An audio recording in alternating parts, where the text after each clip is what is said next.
just can't stop finding caves. There's a opening over here. Up here in the jungle. Like the jungle borderlands. Thinking a lot about right now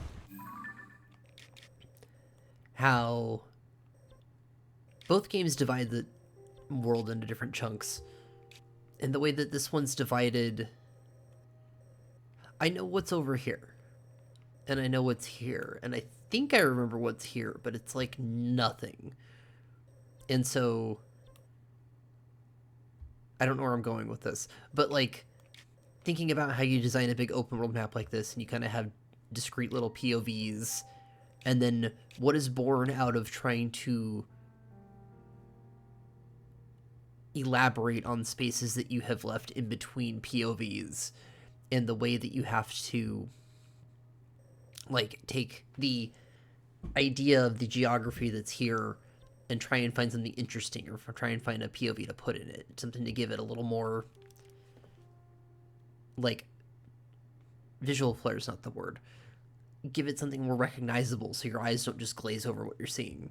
Which, like, obviously on a grand enough scale, your eyes just glaze over. But, like, on an individual, you're running around a world level, you're looking at the landscape in front of you, and you gotta have enough differentiation in what you're looking at so that you can make the decision if I want to go right versus left here. Boy, we're not even in the cave yet. Okay, let's make sure this is a cave first and foremost. It's a cave. Okay, we're saved. Calora Lake Cave. It's rich in nutrients. It's another cave that just goes down into the bowels of the earth. I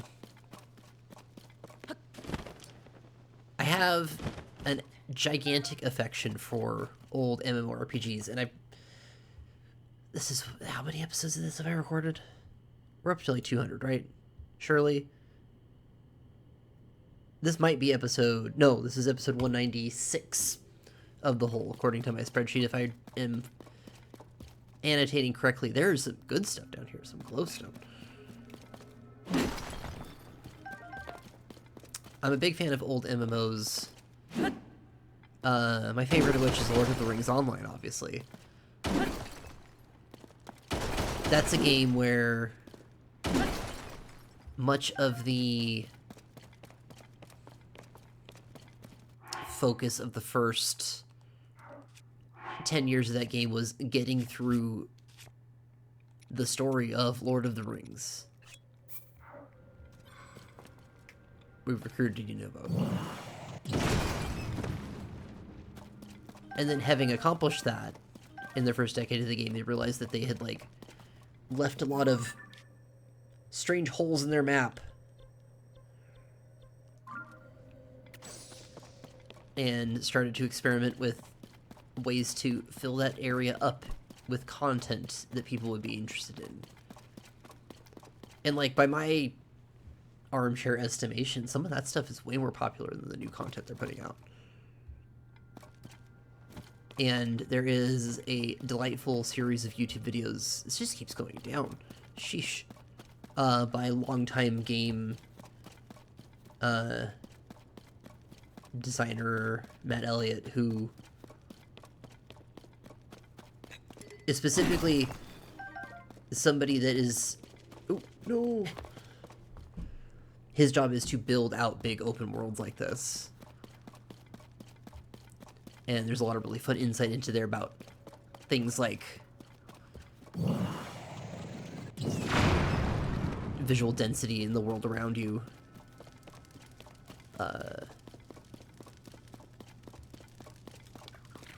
And on some level, you know, this game and that game have similar design goals, so they play very differently from each other.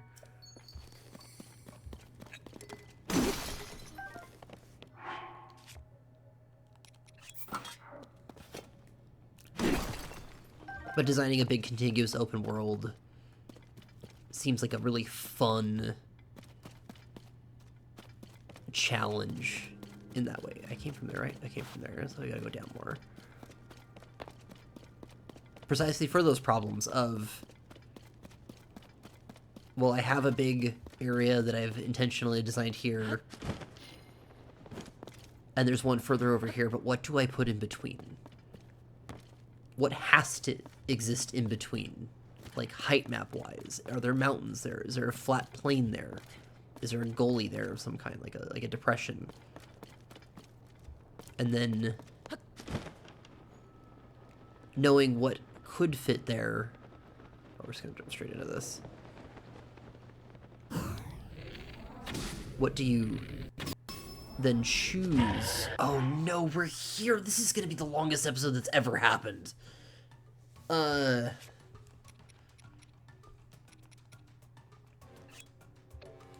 Knowing what the possibilities are for what to put into a space. You know, how you choose to move forward. Do you stick to the easy thing? Do you try and make something a little more complicated?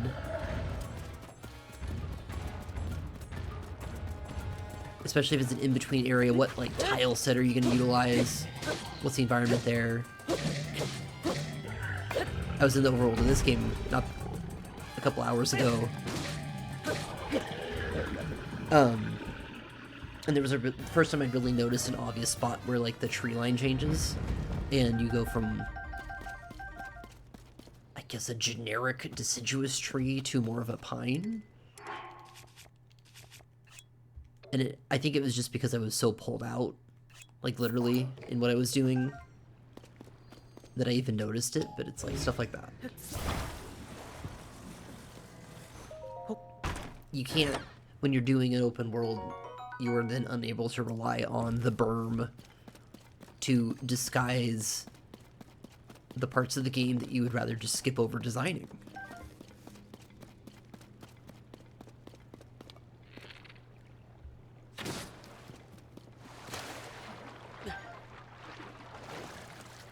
And sometimes you'd rather have the berm, is I think what I've realized playing a staggering amount of hours between this and Breath of the Wild. Is that here it works. Mostly. There's a couple places I could point to, of like... So you got lazy.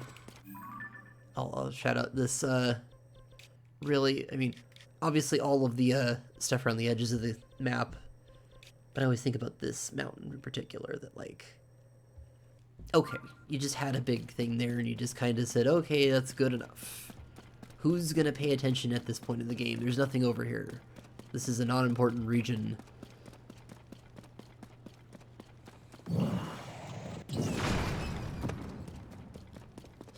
For a moment, I was foolishly going to ascribe some kind of art value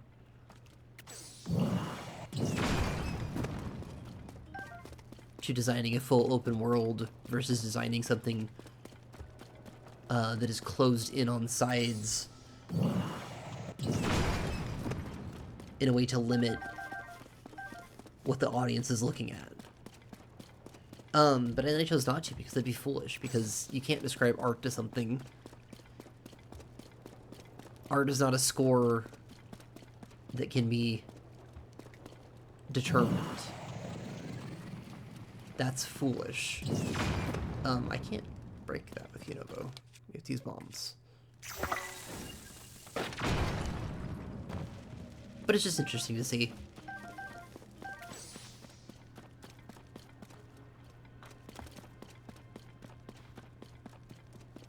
I don't know where I'm supposed to go next, and I have not seen a frog yet to save my life. Wait, did I get a frog in here already? We'll go back until we find evidence of frog.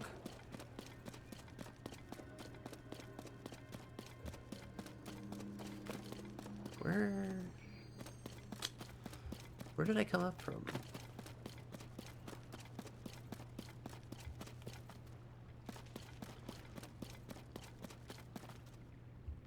Okay, well...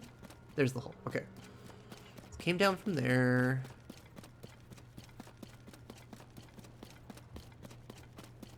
We'll go up through here, because that's what the game wants me to do.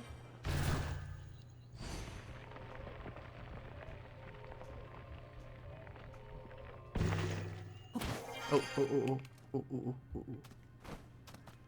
Got him. Okay. Now we're back here.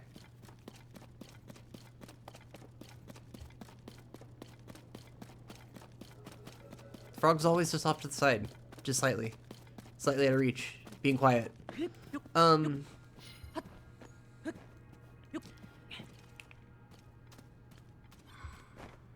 I guess there's only one of those brothers here, unless this is about to connect to the rest of something.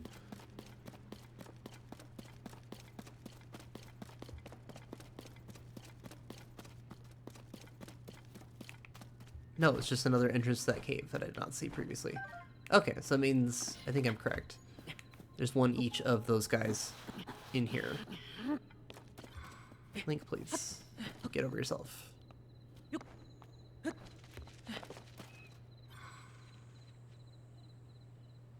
Weird entrance to cave. Okay. The brothers are in caves now, but also their skeletons are above ground. I think it's confusing. No, this is where you came in from. Hold on, folks. We're going back for one more round.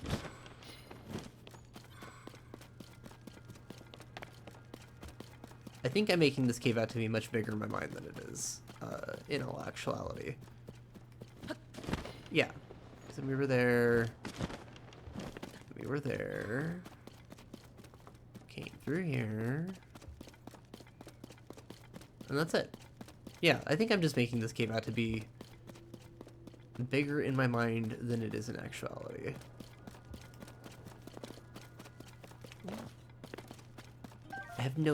I have, how many of those bright bloom seeds? Oh, only 74. Okay. I was going to complain about having too many of those, but could have more. Here we go. See, there is more to this cave.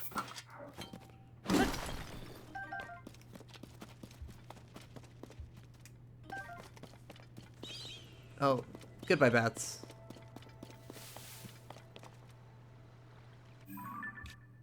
Calora Light Cave, Calora Light Cave. Alright. I suppose that's an episode. I guess tune in tomorrow when I run through this little boring valley and then tell you about it, I guess. Because that's probably what's about to happen.